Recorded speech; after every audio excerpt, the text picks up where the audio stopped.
Los Ángeles de Juan.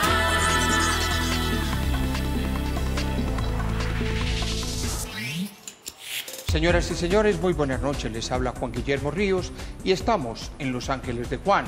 Como todos los miércoles a esta hora estamos en vivo por el Canal 1 con Catherine y con Claudia en Los Ángeles de Juan. Catherine, muy buenas noches. Muy buenas noches, Juan, muy buenas noches, Claudia, y muy buenas noches a nuestro gran invitado. Claudia, buenas noches. Buenas noches, Juan, Catherine, y gracias a todos por acompañarnos una vez más en Los Ángeles de Juan. Como ustedes saben, siempre tenemos un tema para desarrollar en Los Ángeles de Juan. Y el tema de hoy tiene que ver con la segunda vuelta de las elecciones presidenciales del próximo 15 de junio. Como director del programa, he invitado a los dos finalistas para que participen con sus ideas en Los Ángeles de Juan. Y el invitado de esta noche es el doctor Óscar Iván Zuluaga. Es el candidato presidencial por el Centro Democrático. Doctor Óscar Iván, bienvenido. Es un honor muy grande que usted esté acá. Muchas gracias. Saludo a Catherine, a Claudia. Hola. Y a toda la teleaudiencia que nos ve en todo Colombia. Y yo los invito para que vean el siguiente video preparado por Valentina con el perfil del invitado de hoy. Y así en un pequeño pueblo cafetero del departamento de Caldas. Óscar Iván Zuluaga nació en Pensilvania, un pueblo cafetero al oriente de Caldas, el 3 de febrero de 1959. Tiene 55 años. Desde niño quiso ser presidente inspirado en la vida del líder británico Winston Churchill. Es economista con máster en finanzas públicas de la Universidad de Exeter en Inglaterra. Está casado hace 26 años con Marta Ligia Martínez, con quien tiene 3 hijos, Juliana, Esteban y David. Inicialmente trabajó en la compañía siderúrgica Acerías de Colombia, propiedad de su familia materna. Fue alcalde de Pensilvania, su pueblo natal, y también fue concejal. En 2002 fue elegido senador. 4 años más tarde, durante el gobierno de Álvaro Uribe Vélez, se desempeñó como ministro consejero de la presidencia y llegó a ser ministro de Hacienda y Crédito Público. En 1992, el Banco Mundial lo premió al reconocer su trabajo para reducir la pobreza cuando se desempeñó como alcalde de Pensilvania. Como presidente de la compañía siderúrgica, fue elegido uno de los mejores ejecutivos del país. Y en 2009, la revista Euromoney lo escogió como el mejor ministro de Hacienda de Latinoamérica por sortear con éxito la crisis mundial sin sobresaltos para la economía colombiana. Óscar Iván Zuluaga alcanzó el 29.25% de los votos en la primera vuelta presidencial, lo que le dio paso a la segunda vuelta electoral.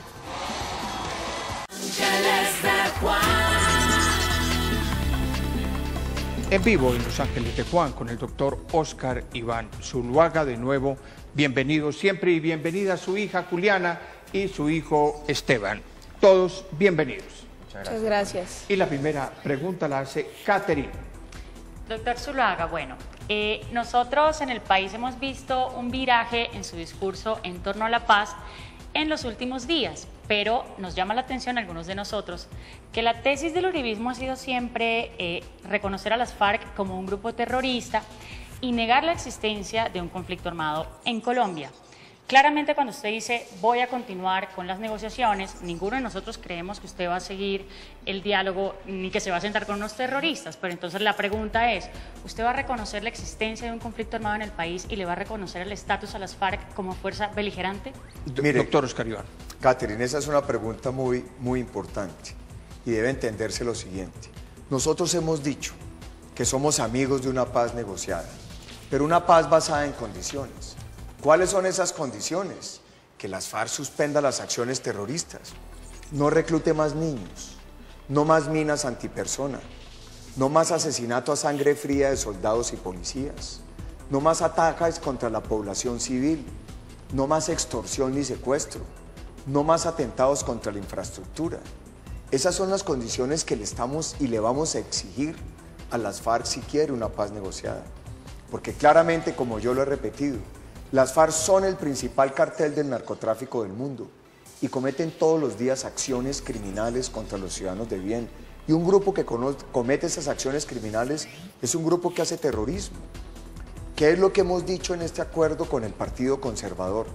Démosle un compás de espera, mantener los diálogos en La Habana, pero dentro de unos plazos perentorios, dijimos un mes, para que las FARC suspenda estas acciones criminales y que sea una suspensión verificable, que sea una suspensión que se puedan medir sus resultados, para que pueda haber un proceso serio. Luego no hemos variado nuestras condiciones y lo que le damos es un espacio para que las FARC decida si quiere de verdad una paz negociada que esté basada en la justicia, que genere confianza y credibilidad y que nos permita llegar a una paz negociada justa y duradera. Sí. Si lo interpreto entonces, en la respuesta suya, usted no suspende los diálogos de La Habana, usted da un compás de espera, que puede ser un mes, pero no hay suspensión. No ¿Lo hay interpreto? suspensión. Seguimos negociando, validamos lo que se está ¿Y qué pasa discutiendo. después del mes? Eso es lo que tenemos que definir, que las FARC le digan al país si quieren o no la paz negociada. Porque es que si seguimos como estamos, un proceso así no genera ninguna credibilidad. ¿Qué colombiano entiende que se esté buscando una paz negociada y se siga reclutando niños? El año pasado, las FARC reclutó 3.000 niños. Son 3.000 niños que se llevan a portar armas. Son 3.000 niños que perdemos de la posibilidad de educar, la posibilidad que sean mejores ciudadanos. Claro. Eso es lo que no podemos permitir. A propósito de los niños, yo debo hacerle una pregunta y es la siguiente. El presidente candidato Santos, en un comercial que está al aire, les pregunta a ustedes, a los colombianos, si prestarían sus hijos para la guerra. ¿Usted tiene algún comentario sobre este comercial cuando oye, ¿usted prestaría sus hijos para la guerra? Me parece que es una ofensa. ¿Cuántos soldados profesionales? No más en estos días yo llegaba de una gira y me decían soldados profesionales que se habían sentido heridos. Es que quienes han protegido la vida de todos los colombianos son los soldados. Yo no estoy de acuerdo con el servicio militar obligatorio. Me parece que el servicio militar... ¿No está de acuerdo? No estoy de acuerdo que sea obligatorio. ¿Qué Entre sea otras cosas porque es imposible. Colombia gradúa cada año 750.000 bachilleres. Es imposible recibirlos a todos en las fuerzas militares. Estoy de acuerdo en que hay que buscar una mayor profesionalización de nuestras fuerzas militares, pero quien está dispuesto a ir a prestar su servicio lo hace por amor al país, lo hace porque quiere las fuerzas militares. Me parece que ese mensaje del candidato presidente es un mensaje ofensivo que le ha dolido mucho a las mamás, cuyos hijos se han ido a defender la vida del resto de los colombianos. Sí.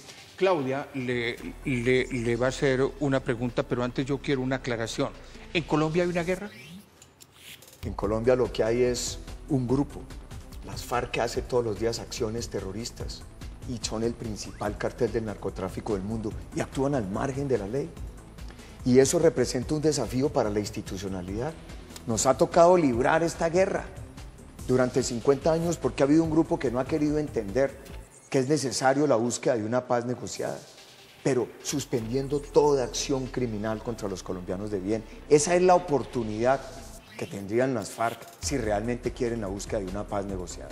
Claudia. Doctor Oscar Iván, cuando hay una negociación, ambas partes ponen condiciones y ambas partes deben ceder, porque si no, pues realmente no se llega a un acuerdo. ¿Cuál sería la diferencia si firma la paz el doctor Santos y si firmara la paz usted en caso de ser presidente? Es decir, ¿cuál sería la diferencia entre ambas paz? Si la firma Santos y si la firma usted. Pues son muchas. De entrada, Claudia, nosotros no nos vamos a sentar a negociar entre iguales. Es que somos un Estado legítimo y por eso la exigencia, tiene que haber condiciones para que las FARC pueda avanzar si realmente tiene voluntad de una paz negociada. Nosotros, ¿qué hemos dicho? Estamos dispuestos en aras de la paz a una reducción de penas.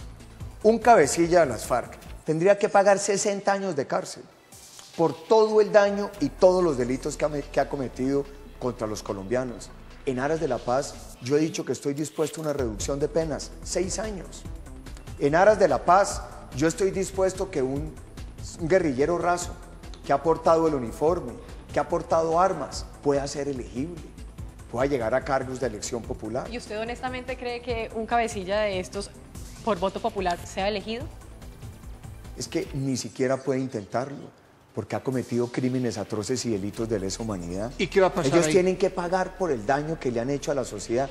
Una cosa es el perdón Todos estamos dispuestos a buscar la reconciliación, pero otra cosa es la justicia, porque es que el daño que le han hecho al país es muy grande y lo han hecho a voluntad propia. Sí. Cuando han dado órdenes de asesinar colombianos, le han preguntado a alguien que no lo hagan, han dado órdenes de atacar a colombianos inocentes.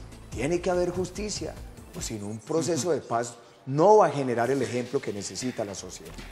Pero yo quiero hacerle una aclaración en el sentido de la manera como yo concibo el perdón. Yo creo que los colombianos perdonamos, pero el perdón no exime el cumplimiento de la ley. Por eso, una cosa es el perdón, otra cosa es que no haya justicia. Yo estoy de acuerdo, como lo digo, que en aras de la paz se reduzcan las penas, pero ya hay de decir que no paguen un solo día de cárcel. Mire lo que ocurrió en estos días. Un juez condenó a 5 meses de prisión a un colombiano que reincidió por robarse 2 chocolatinas.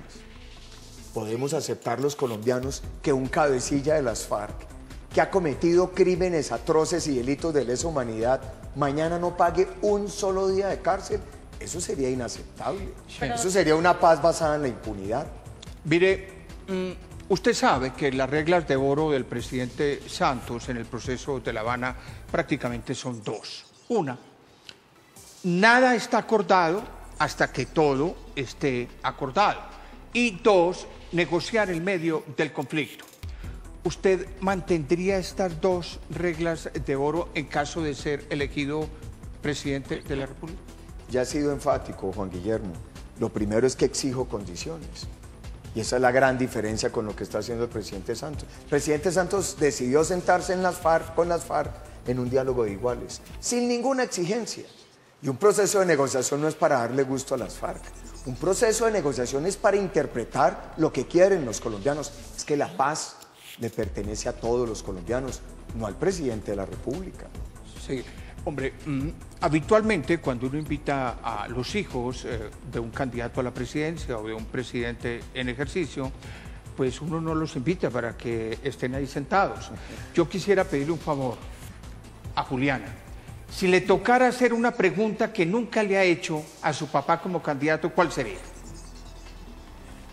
Yo creo que le diría cómo haría él para cumplir todo lo que ha prometido, teniendo un Congreso de la República que su gran mayoría pues, va en contra del uribismo, o es un partido diferente al Centro Democrático, como ese miedo que uno le tiene de cumplirle al país y después salir a hacer todas las propuestas. ¿Cómo haría él para convencer al Congreso y poder hacer todo ese plan de gobierno? Doctor Oscar Iván, es una muy buena pregunta. Pregunta bien difícil, nena. Pues el reto de un gobernante, de un presidente, es cómo construir gobernabilidad. Yo estuve en el Congreso y cuando el congresista también piensa en lo que el país le conviene y necesita, también actúa con conciencia. Yo soy un hombre de diálogo, soy un hombre de puertas abiertas, no tengo rencores, no tengo odios. Y aquí se trata de que a Colombia le vaya bien. Mi invitación será a todos los congresistas para que busquemos acuerdos en las cosas que el país necesita. Es que la reforma a la justicia la necesitamos todos los colombianos. La reforma a la educación la necesitamos todos los colombianos. Y siempre hay un deber de un dirigente público, pensar en su país. Catarina, una pregunta con Esteban. Bueno, tu papá ha manejado, digamos, una línea dura de combate contra las FARC y en varios temas la gente percibe el Centro Democrático como la línea dura. Yo quisiera saber si esa imagen que ha proyectado tu papá como candidato es la misma imagen que tienes tú con tu papá en la casa. Qué buena pregunta. Esteban. Yo creo que sí. No por la dureza, sino por la franqueza. ¿Disciplinado? Y la fidelidad a lo que él cree y sus convicciones de sus ideales, que siempre los ha defendido. Por ejemplo, les voy a citar un ejemplo del tema de la legalidad en mi casa, que es lo más importante desde que somos muy pequeños, el valor de la verdad y la legalidad. Siempre primero la verdad, así duela, así moleste, así pues cause daños, lo que sea, pero siempre la verdad y actuar de una manera legal. Yo cuando tenía 16 años, por ejemplo, saqué una cédula falsa y mi padre me la cogió.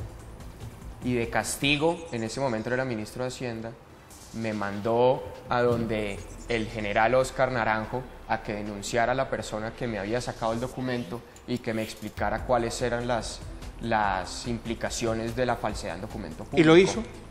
Claro, me tocó ir allá, él me llevó y me dijo, aquí le traigo a mi hijo que tiene una denuncia para Qué usted bueno. y quiero que le diga por qué esto da tantos años de cárcel y por qué. Entonces, esa franqueza con la que él ha actuado es una fidelidad, no es una Claro. no es Caterina. nada inventado, pues. Concluye. Sí, sí, Ahí no, concluyó. pues, Caterina, antes del corte hay 30 segundos para una pregunta y una respuesta. No, yo quería preguntarle, es que ahorita usted estaba haciendo la comparación de que porque a un colombiano lo metieron en la cárcel por robarse 2 veces una chocolatina, entonces ¿cómo vamos a permitir que no paguen cárcel los guerrilleros? Con el precedente de la Ley de Justicia y Paz, en donde con cerca de 4.000 procesos no hay ni siquiera 10 condenas, ¿usted cree de verdad que es posible darle cárcel a tantos miles de guerrilleros, así sea 6 años, sin considerar penas alternativas? Catherine, lo que hay que tener mucho cuidado es con los crímenes atroces y delitos de lesa humanidad. Y por eso es muy fácil identificar de todos los que están negociando quiénes están bajo esa categoría, para tener todo el cuidado. La Ley de Justicia y Paz ha tenido problemas en su aplicación porque demanda una infraestructura grande en la Fiscalía. Sin embargo, no ha habido condenas y todos los cabecillas de los paramilitares están en la cárcel, 14 de ellos están extraditados. Y eso muestra que se puede perfectamente a quienes han estado al frente de estas organizaciones terroristas aplicarles todo el peso de la ley, independientemente de cuál sea la ley de sometimiento a la que se les quiera someter, como ocurrió con el paramilitarismo. ¿Pero eso quiere decir que una pena alternativa se podría considerar a la cárcel? Claro, ya lo dije, no, cárcel. Crimen atroz y delitos de lesa humanidad, reducción de penas, pero tienen que ir a la cárcel. En eso incluso la jurisprudencia de la Corte Penal Internacional es muy exigente. Claro, exige cárcel. El delito atroz, el crimen de lesa humanidad, exige cárcel, aunque sea en pena reducida. Claudia. Doctor Oscar Iván, ya que se quiere evitar la impunidad, pues los crímenes de lesa humanidad no solamente ha cometido la guerrilla, sino también, hablemos puntualmente del genocidio de la UP. ¿Cómo dentro de su plan de gobierno va a incluir que esto no se quede en esa impunidad en la que lleva tantos años y que la justicia sea realmente para todos? Ese es un gran reto que tiene la justicia. La justicia tiene que garantizarle a los colombianos que actúa de manera pronta y eficaz, que es diligente. La reforma a la justicia que necesitan los colombianos tiene varias facetas para garantizar que eso ocurra. Primero, el tema de la politización. Segundo, la formación del recurso humano. Tenemos que ser más exigentes. Tercero, en que haya yo propongo que haya un manejo de la inversión en la rama judicial por un organismo independiente a la justicia. Si se invierten bien los recursos, se va a poder mejorar, prestarle justicia al ciudadano. Lo cuarto es tener una justicia que esté cerca al ciudadano, que le resuelva problemas del día a día, para evitar que se represen, para evitar que se aplacen, por ejemplo, diligencias en materia penal. Lo quinto es que tiene que haber una reforma al sistema carcelario y penitenciario. ¿Por qué? El 70% de los presos que salen de las cárceles reinciden en los delitos, congestionan nuevamente la justicia y congestionan las cárceles. Y aspectos de esos son los que van a garantizar que la justicia sea diligente, que la justicia actúe. Es una necesidad grande que tiene el país. Uno de los grandes fracasos del actual gobierno es que no tuvo reforma a la justicia. En 4 años no tuvimos reforma a la justicia, que es de una inmensa prioridad para todos los colombianos. Yo tengo una pregunta que tiene que ver con la paz, pero que tiene que ver con la institucionalidad de Colombia, y es la libertad de prensa. Porque una democracia sin libertad de prensa no es democracia. Yo quisiera saber cuál es su posición sobre la libertad de prensa. Usted sabe, y se lo digo con toda franqueza, que yo pertenezco a esta casa, aquí se hace un noticiero independiente y nosotros somos periodistas independientes. ¿Cuál es su posición sobre la libertad de prensa? Mire, Juan Guillermo, la base de una democracia está en la libertad de expresión y en la libertad de prensa. Yo he sido un gran crítico de la dictadura de Venezuela y una de las razones esenciales es porque en Venezuela no existe la libertad de expresión y la libertad de prensa. como presidente de la República seré profundamente respetuoso de la independencia de los periodistas y de todos los sistemas de información. Esa es la base de nuestra democracia. Eso es lo que le permite contrapeso a un gobierno. Yo soy muy amigo de la crítica. La crítica fortalece, la crítica estimula.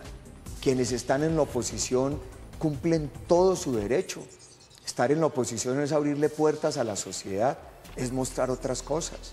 Luego yo soy tremendamente respetuoso por convicción, porque siempre he actuado así de la libertad de expresión, de prensa. Como ministro de Hacienda lo hice. ¿Cuántos críticos tuve? Y siempre era un profundo respeto para poder entender que ese es el papel de un profesional del periodismo.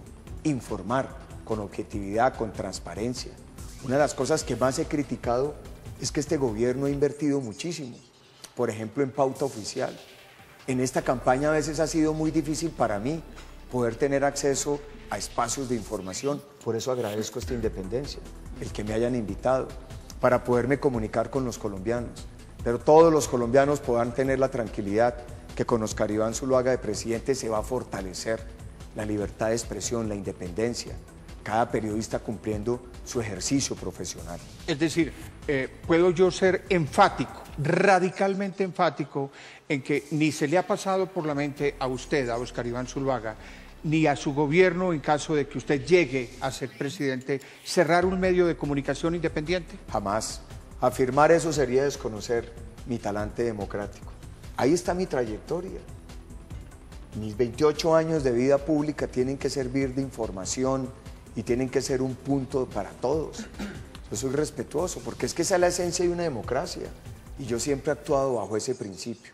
Mucho respeto, una gran firmeza en mis ideas, pero con argumentos. Jamás para tomar decisiones que afecten los intereses de quienes actúan en forma independiente y de un Estado de Derecho. Sí, Juliana, ¿le molesta cuando critican a su papá?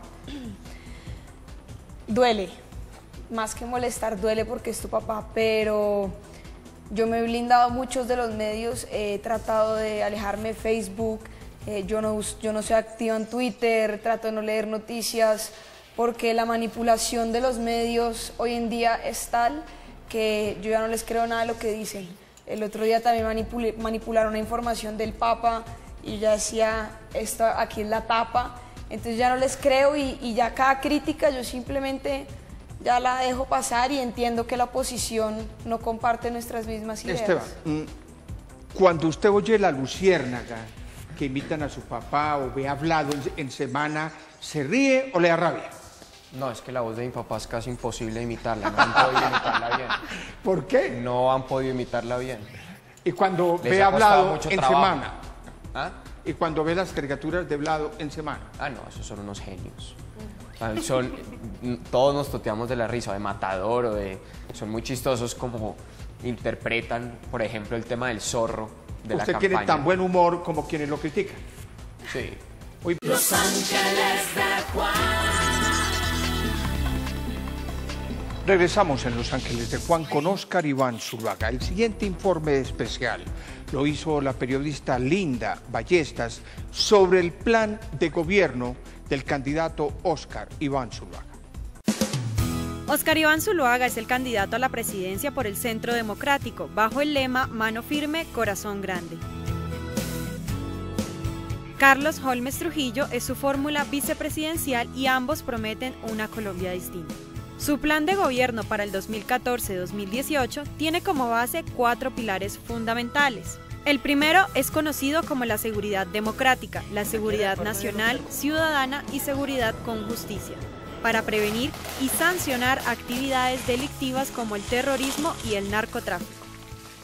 En el aspecto de la educación busca establecer la jornada única de estudio de 8 de la mañana a 4 de la tarde, con alimentación gratuita en los colegios públicos. Además, asume el compromiso de que todos los bachilleres tengan acceso a una educación superior de calidad. En el sector de la salud ofrece una salud incluyente, donde se atenderá a cada paciente independientemente de su capacidad de pago, guías de salud comunitarios, mejores salarios para los profesionales del área y medicamentos a precio justo. El último pilar de esta campaña pretende reducir el tamaño del Congreso al menos en un 20% para dar ejemplo de austeridad, donde crear un Estado eficiente, libre de burocracia, es la prioridad. Los Ángeles de Juan, doctor Oscar Iván Zuluaga, el tema de la educación. Colombia es un país donde no todo el mundo puede estudiar. Mire, yo soy profesor en la Universidad Sergio Arboleda y veo el enorme esfuerzo de la clase media para educarse. Los papás se endeudan, mis alumnos hacen toda clase de esfuerzos, venden esto, venden lo otro. ¿Qué va a pasar si usted llega a la presidencia con la educación? Juan Guillermo, para mí la educación es mi gran prioridad, es mi sueño. Yo lo he dicho con convicción. Yo aspiro a ser recordado como el presidente de la educación. ¿Por qué? Colombia es un país joven. El promedio de edad de Colombia es 26 años. Si uno lo compara, por ejemplo, con Europa, el promedio es 45 años. Luego, nuestra gran riqueza es que tenemos jóvenes, pero no tenemos un sistema de educación público basado en calidad y pues no hay oportunidades. Y por eso hoy todos los problemas sociales están referidos a nuestros jóvenes. ¿Qué he planteado yo? Un sistema de educación básica y media que permita reducir las brechas de la calidad entre la educación privada y la pública. Un joven que va a la educación privada tiene muchas más posibilidades de calidad con más educación, incluso de ir a las mejores universidades, frente a un joven de una educación pública. En ese sentido, ¿qué he planteado yo? En primer lugar, implementar en los colegios públicos para 9 millones de jóvenes la jornada escolar completa, que estudien de 8 de la mañana a 4 de la tarde. Y quiero hacer una precisión, porque han desinformado. No es que a los maestros les vaya a poner más horas, a los maestros se les va a respetar las horas que tienen hoy. Hay que contratar más maestros, más instructores y construir más colegios para poder garantizar esto. Estos 9 millones de jóvenes van a recibir 2 alimentos diarios gratuitos, el desayuno y el almuerzo. En la tarde van a hacer ¿qué? Más deporte, más cultura, bilingüismo.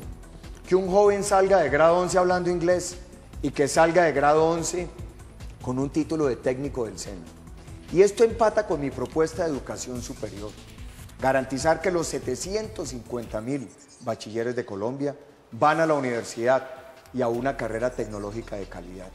La educación superior pública va a ser gratuita para los jóvenes de los estratos 1, 2 y 3 del CISBEN. Vamos a proponer 1, 2 y 3. 1, 2 y 3. Vamos a garantizar una nivelación salarial para los maestros. Hoy los maestros en los colegios públicos ganan menos que muchos funcionarios del Estado que tienen menos responsabilidad y menos exigencia en su preparación. Y algo muy importante, vamos a impulsar un programa de becas de excelencia para que los mejores bachilleres en las pruebas Saber 11 puedan recibir becas y se conviertan en maestros y profesores, pero con una condición, que regresen a enseñar a su ciudad de origen. Entonces, un bachiller de Quibdó que pueda mañana formarse como un buen profesor y un buen maestro, no es para que se quede en Bogotá, Medellín o Cali, sino que regrese a Quibdó para ser maestro. Esta es nuestra gran propuesta con la cual buscamos transformar a Colombia y convertirnos en un país de verdadera clase media. Catherine. Doctor Zuluaga, en Colombia tenemos dos grandes problemas que son la cultura de la ilegalidad y la cultura de la violencia. Está visto que el nivel educativo no atraviesa estos indicadores en la medida en la que gente con muy buena formación se ve involucrada en escándalos terribles de corrupción, o hay gente también adinerada y muy formada que, digamos, propicia la violencia intrafamiliar. ¿Qué va a hacer usted en un eventual ambiente de posconflicto para que la educación no solamente forme al individuo en lo académico, sino que transforme la cultura de la legalidad y la cultura de la violencia en el país? Toca usted un tema bien importante, Catherine, que nos lleva a lo que debe ser la esencia de la educación. Si desde niño el joven no está educado en la cultura ciudadana, en la cultura de la legalidad, será muy difícil corregirlo cuando sea adulto. Y un buen sistema educativo evita que los jóvenes lleguen a la criminalidad, que los jóvenes lleguen a la guerrilla o a las bandas criminales. Porque cuando un joven tiene calidad de educación y tiene oportunidades, entiende que tiene las posibilidades de poderse preparar, de poderse formar. En un posconflicto, ¿qué hay que hacer? Abrirle las puertas de la sociedad a todos los que quieran regresar a ella, pero sobre la base de una recuperación socioafectiva, de personas que toda la vida desde niños no han hecho otra cosa que empuñar un arma. A ellos hay que traerlos a la sociedad, pero de manera integral. Claro. Eso incluye el tratamiento socioafectivo, las oportunidades de educación y luego las oportunidades para generar empleo, para generar ingresos. Esos tres elementos tienen que ser integrales para garantizar una inserción efectiva, una reinserción efectiva de quienes han actuado al margen de la ley durante tantos años. Como todos los miércoles tenemos a Andrés Méndez y su análisis de las redes sociales. Wigilabs, Andrés, bienvenido. ¿Qué dicen las redes sobre Óscar Iván Zuluaga? Buenas noches, Juan Guillermo. Bueno, básicamente lo que estamos viendo en este momento en las redes sociales, y esta es la lectura que se hizo hace los últimos 2-3 días, vemos el total de menciones de 19.161 menciones que se han ejecutado. Vemos un volumen de menciones de 64%, conversaciones mencionando al candidato Juan Manuel Santos, y un 36% para Óscar Iván Zuluaga y 64%. Ojo, esto no quiere decir favorabilidad, eso simplemente del volumen total de menciones, cuáles han sido para cada candidato. Esa es la parte importante. ¿Qué es la zona neutra? Es la zona neutra que ustedes ven allí, básicamente son menciones que se han hecho muy, como lo dice allí, neutrales, es decir, sin adjetivos calificativos positivos o negativos. Simplemente uno infiere allí que el tipo de menciones que salen son menciones muy concretas sobre lo que hace, sobre el plan de gobierno o, digamos, a algo muy puntual, sin que tenga positivo ni negativo sobre el candidato Óscar Iván Zuluaga. Aquí, para resumir, lo que podemos ver es que hay un empate técnico en menciones positivas y negativas. De hecho, Óscar Iván Zuluaga tiene un punto porcentual menos por debajo de menciones negativas, ¿de acuerdo? Como vemos, es casi un empate técnico en el tema de menciones positivas y negativas. Andrés, mil gracias. Andrés Méndez de Wigilabs. Claudia, preguntas breves, respuestas breves. Doctor Óscar Iván Zuluaga, ¿ha intentado usted subsistir con su familia con un salario de 650.000 pesos, como lo planteó, que era el ideal? La única vez que gané un salario bajo fue cuando fui alcalde de mi pueblo, Pensilvania. En esa época el salario escasamente estaba superior a 20% por encima del mínimo. Doctor Zuluaga, ¿es cierto que usted va a acabar Familias en Acción? Eso es falso. Si como ministro de Hacienda fue cuando más se fortalecieron. Llegamos a 2.800.000 familias. Este gobierno las redujo a 2.200.000. Yo las voy a fortalecer y voy a desarrollar un programa que se llama Mujeres Emprendedoras. Caterín, breve. ¿Usted va a manejar, si llega a ser elegido como presidente, un lenguaje conciliador de invitar a la diferencia, o va a tener un lenguaje ahí más o menos peleón como hace 8 años? Mi lenguaje siempre será el mismo. Voy a ser el presidente de todos los colombianos. Un mensaje suyo para los colombianos. Quiero invitarlos a que me den esta oportunidad. Soy hijo de la provincia. He hecho una carrera política con mucho esfuerzo. Quiero servirle a Colombia porque tengo una propuesta ambiciosa para construir un país más seguro, más educado y de mejores oportunidades para todos. Juliana, un mensaje suyo para los colombianos. Invitarlos a que le apuesten a la educación, a los jóvenes. Él es nuestro presidente y sé que de la mano de él vamos a volver a tener un futuro más próspero. Esteban, un mensaje suyo para los colombianos. Para todos los colombianos, que mi padre ha sido un padre ejemplar para Juliana, para David y para mí toda la vida, y seguramente va a ser un padre de todos ustedes del que se van a sentir muy orgullosos. Caterín, Esteban, Andrés, Juliana y Claudia, mil gracias. Y a los televidentes, pero doctor Óscar Iván, mil gracias. Yo sé cómo es su agenda, que usted haya estado en el estudio, se lo agradezco. Le quiero regalar este libro. Este libro es el más bello libro de amor y de perdón que yo me he leído en toda mi vida. Es un libro que se llama El amor de la Magdalena, de Rilke. Es una traducción de un manuscrito del siglo XVI encontrado en un convento en San Petersburgo. Es lo más bello sobre el perdón y sobre el amor. Deseo ponerlo en sus manos para que lo lea con Juliana, con David, con Esteban y con su señora esposa. Así será, Juan Guillermo, gracias. Y gracias a todos los compañeros de estudio y a todos los televidentes. Y le agradezco mucho y sé que vamos a disfrutar todos juntos con la Selección Colombia. No hay duda, ese es nuestro gran ejemplo, así como lo fueron los colombianos en el Giro de Italia. El trabajo en equipo siempre triunfa. En 8 días tendremos otro programa con otro aspirante a la presidencia. Como no hay sino 2 para la segunda vuelta, será el presidente Juan Manuel Santos. Les habló Juan Guillermo Ríos en Los Ángeles de Juan. Bienvenidos siempre, los espero. Los Ángeles de